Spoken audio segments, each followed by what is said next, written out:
Alright, Hello. how's it going? Alright. I thought we did The Crow last year. I mean, I'm more than happy to talk about it again. Of course, it's a classic, but no, this is a remake of The Crow for its 30th anniversary. Remake.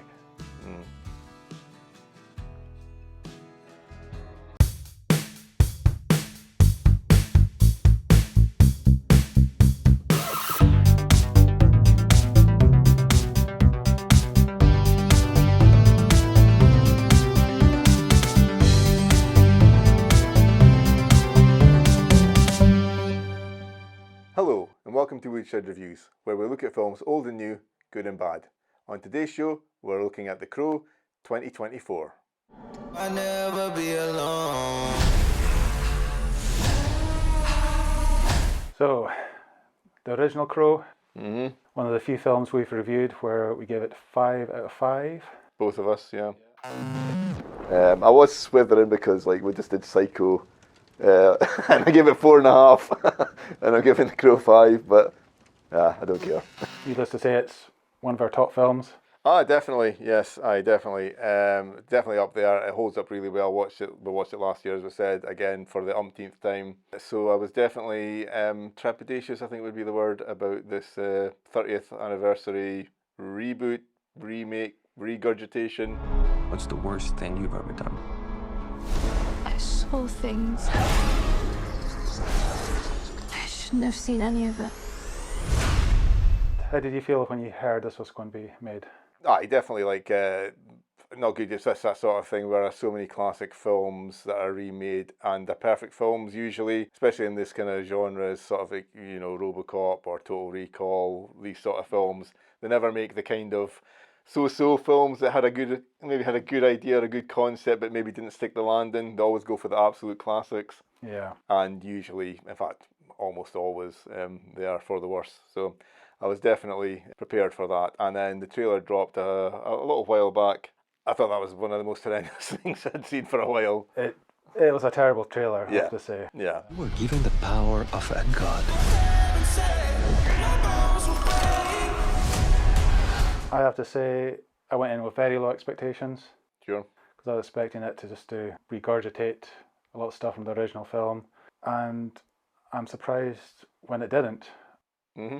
I'd agree with that, yeah. Because I had such low expectations, I ended up enjoying the film. I've got a few problems with it. I thought it was lacking, but yeah, I thought it was really good. Okay. I definitely didn't feel the same way. Similar to you, went in with very low expectations. I would say that, yeah, it wasn't as bad as I thought it was going to be. It certainly wasn't as bad as the trailer. And yeah, it's different from the original film for sure. It's not quite a faithful adaptation of the comic or anything like that, and it's not a recreation of the first film beyond the basic premise. Yes. So I'll give it that. So I mean, these are to me very positive aspects, and I suppose they're minor gripes is why did they call it The Crow? Did they call it The Crow something else? Because it's so different from the original film. Sure. It's so different from the original graphic novel. Mm. So it kind of stands on its own, I think. It does its own thing. It has its own style.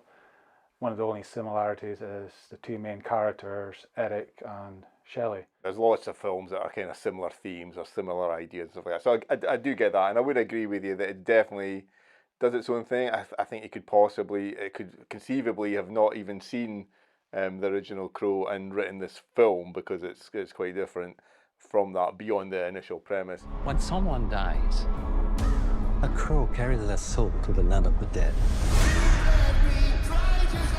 but sometimes something so bad happens that the soul cannot rest. Similar sort of premises was sort of said. Eric Draven and Shelley Webster. Two young folk that fall in love. Mm. Well, in this iteration of The Crow, Shelley's kind of working for this crime lord. Yeah. So this is where it differs quite a lot. The crime lord in this one's called Vincent Rogue. Mm-hmm. So we don't have Top Dollar in this one. He's no top dollar. I want all of you boys to be able to look me straight in the eye one more time and say, "Are we having fun or what?" So it's a totally different bad guy Sure. with a kind of supernatural element to him. It feels like he's made a pact with the devil, I think. I guess he Corrupts our souls to send them down to him for, I guess that's extra leverage or gives him eternal life or something like that.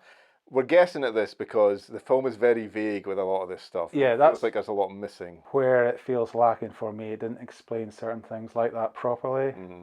You know, it didn't cut to the chase, like this is it, this is what's happening. Yeah. It's a bit too vague. Despite having plenty of time to set all this sort of stuff up, more than the original Crow. And also, in the original one, Eric is the only person who's like supernatural abilities. The rest of the world is, within this comic book world, are kind of real, you know, are mortal. Yeah. So right away we know this film's different. There's already a supernatural element at play. Yeah. And again, it's like, it's not very clear what this, our bad guy's role is or what his intentions are.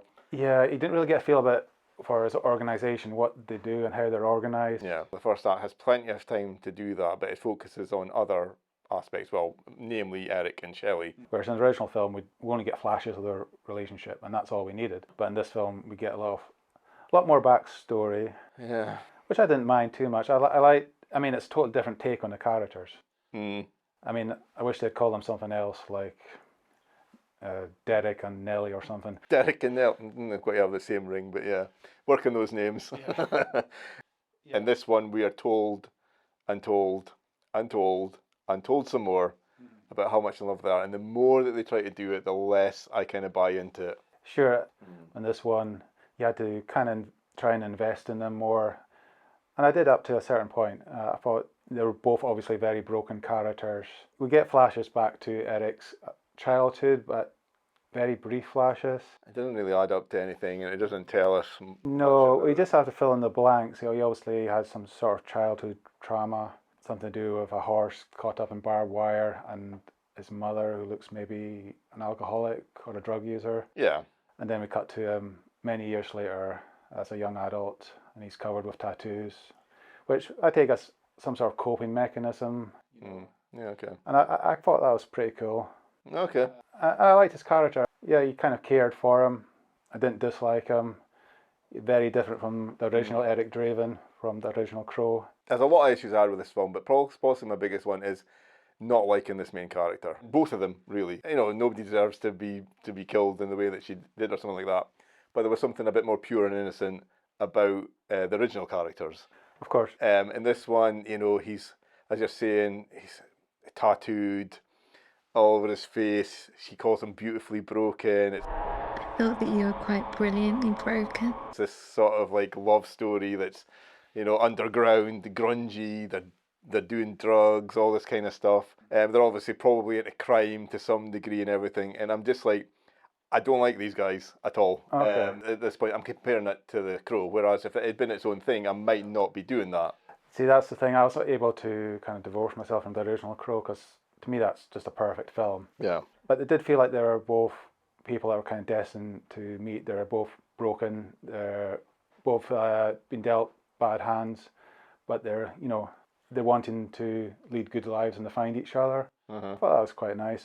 I didn't get that at all, because one, we don't really know what's happened to either of them really to get them here. Yeah, it's too vague. Yeah. And two, I didn't really feel that they were striving to better themselves particularly. They weren't quite there yet. Maybe. Well, why is it called The Crow? I don't know. If you went to see this and you hadn't seen The Crow and you hadn't read The Crow, would you be any wiser as to why it's called The Crow? Because The Crow is actually, I wouldn't say The Crow itself in the original film. It's not a character as such, but it's a part of the film. Well, it guides Eric, and also Eric can see what the Crow sees in the original film. Whereas in this one, I don't know, there's no real interaction apart from when the Crow goes into his back when he's in the limbo. In the limbo place, yeah. And aside from that, he doesn't really acknowledge the Crow. It doesn't land on him. No, it's not like a buddy going along with him, whereas it was in... Yeah. And also, the Crow in the original one is like a plot point, because if the only way they can get to Eric is by killing the Crow. Yeah. Then Eric becomes mortal. And there's none of that here. No. Again, it's so different from the original film in this regard as well. Yeah, but it is perplexing as to why it's called The Crow. When someone dies, a crow carries their soul to the land of the dead. tried to explain so much as well, more than like the original film, and yet I was more confused. Especially like I didn't know the rules of this kind of sort of limbo world. Yeah, so this limbo world, it kind of looked like a derelict railway station. It just felt too real worldy for me. And again, I know I'm comparing it to the original. I think it's okay to do that when you've got it's calling itself the Go. It's kind of setting itself up for that. Well, that's the thing. That's how it was marketed as a remake, wasn't it? Well, I would assume so. But it's like, yeah, you think about the city in The Crow and the cinematography and everything like that, and it was like, this is about as pretentious as I'll get, but it's like it felt like a character itself, And in this one, it's just a regular looking city. There's nothing kind of interesting about it, which is fine. Again, it's fine. I mean, that's a fine way to go, but it felt to me like the difference between Batman Begins and The Dark Knight in terms of how Gotham was portrayed. Yeah, more like Batman and Robin and Batman Begins. Yeah, maybe. What killed the dinosaurs? The Ice Age! The performance of Brandon Lee and his character in it always felt like he was between worlds. Even when he's sitting having a cigarette with Ernie Hudson and they're just chewing the fat. Everybody kind of knew there was something weird. But like in this one, Eric's going about, and his best friend, who I don't know, is a tattoo artist, obviously, does it from his own home sort of thing. He doesn't know that Eric's dead, despite Eric interacting with him and stuff. So there's the people who don't know that he's dead, and so he's just interacting normally in the world. And then there's the people like the bad guy who are like, oh, he's come back from the dead. Yeah, I understand that because I'm a supernatural being as well, and I knew this was a possibility. Yeah. Whereas there's none of that in the original. Everyone's kind of like shocked or surprised. Like there's a sort of recreation of the T-Bird scene when he goes, I know you, we killed you. That's a wonderful scene. I love that scene. I love that dialogue, the really real world and all that stuff. This is the really real world. There ain't no coming back. We killed your dad. There ain't no coming back. And in this one, there's like a guy sitting in the car. We don't really get to know him. He's got like a scar in his eye or something like that. And killed you? Yeah, you did. And he just kind of goes, oh, I thought we killed you. Yeah. Quite flat. And then Eric kind of kills him. And you can't help but compare those two, because they're so similar.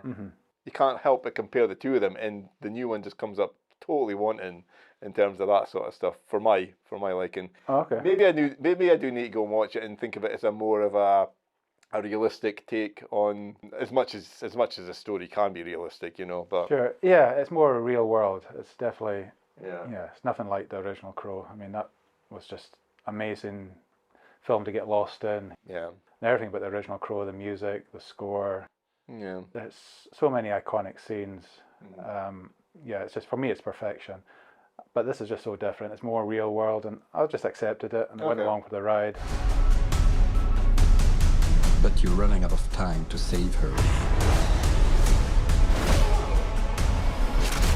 I really enjoyed it. I liked the kind of idea of the limbo world, and it reminded me a lot of like Richard Matheson's writing, like for What Dreams May Come. The book and the film starring Robin Williams. His wife ends up going to hell and he has to try and save her. Yeah. I like themes like that. This film kind of tapped into that a bit. Okay. It did feel lacking, and I know this film was set back. I mean, it's supposed to be released a lot sooner, I think. So I'm just wondering what was changed.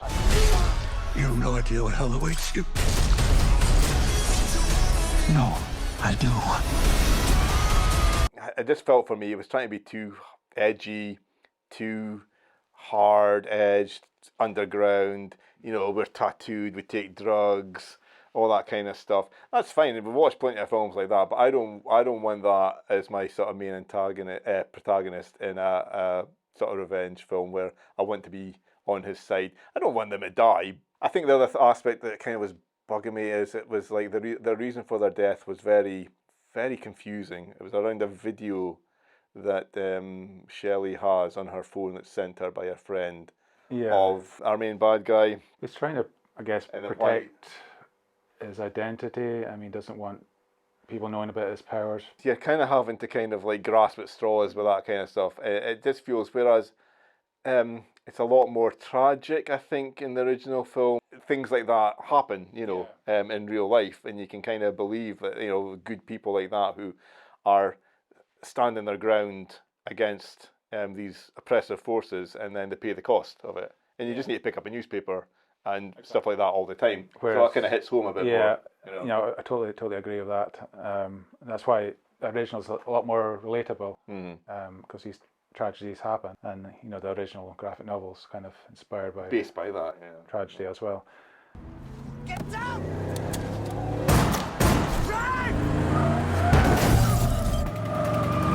The action was pretty good. The gore effects, a lot of really explicit injury detail. Yeah. That was well done. Like his body kind of reforming. I kind of enjoyed that stuff. Okay. And then we got the big finale, which was just gratuitous violence, endless security guards attacking Eric, and he's just mutilating them all. Yeah, and quite. I guess this is this is another aspect. Now that you've said that, I kind of found there's a bit of a line in the first one. Obviously, Eric he plays it kind of a fun character in places, serious, but also he has fun, and you're not feeling sympathy for these guys and what he's doing and stuff like that. Because we know them and we know what they've done. Yeah. Whereas in this one, he's killing a lot of people that we don't know. They're kind of hired hands, effectively. They're just guys who have like security detail and stuff. And he's kind of gleefully and kind of going over that line, I think, in how he kills them. They don't necessarily deserve the deaths that they get, whereas T-Bird getting tied to a chair in a car and was he like dynamite thrown at his groin, and then he goes off the edge of a pier and blows up. That's fun, and he deserves that, and you don't feel any sympathy for T-Bird under those circumstances, because he's a complete piece, Yeah, because and they establish that, like you say, yeah, exactly. So whereas with this one, although there's maybe a great sequence, I'm gonna give you that. It felt, I don't know, have we seen this before, where like the bad guy enjoys opera and the finer things in life, and he's dining out, and meanwhile behind the scenes, while the show is going on, this horrible gratuitous violence is happening. I'm sure we've seen this in like John Wick, Mission Impossible, and countless other sort of films. So for me, it just felt a bit. I guess maybe if I'd been more invested in the characters and stuff, I would have enjoyed it more. It needs a better setup than it was given. He's got like a second in command, this older, middle-aged woman, and is it her husband, or we're not sure. No. But we don't really know why they're involved, what they're doing. Maybe they've sold their soul to him. That's the idea. Yeah. Yeah, but also it talks about Shelley's mum is involved in that as well. That's right, yeah. It's all just like, okay, you really need to kind of explain this a little bit more. Yeah. For me to kind of like feel something here. That's where I thought it was lacking. It didn't explain that stuff very well. I just came out of it, I was expecting to get angry and annoyed with it, and I just kind of came out completely flatlining throughout. I mean, I found the whole thing watchable. I thought the cinematography was beautiful, and for what it's worth, the film was very confident in what it was doing. It was just lacking in places, which makes me feel there's stuff cut out or not explained properly for some reason. Okay. There's a moments when, where he doubts his love for Shelley, and then at that moment, Cronus says, well, that's it, you've lost your chance. You're not going to get her back. And then he basically says, right, I'll sacrifice my soul for her to return. It's not set up that that's a possibility. Is that always on the table, that option? He does that in, major spoilers, I guess.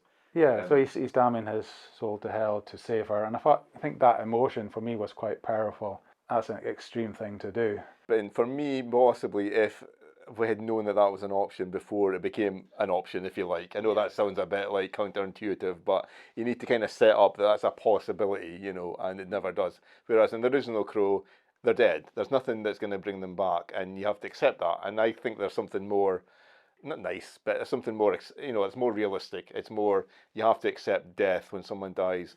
Of course. They don't come back. They come back a little bit to avenge their death in the original Crow, but he's still going to be dead at the end of it. Yeah, no, I mean, the original Crow's perfect, but I'm not thinking about this. I'm thinking about this new Crow, I think. I'm thinking about the Crow. Yeah, you can't stop thinking about the Crow.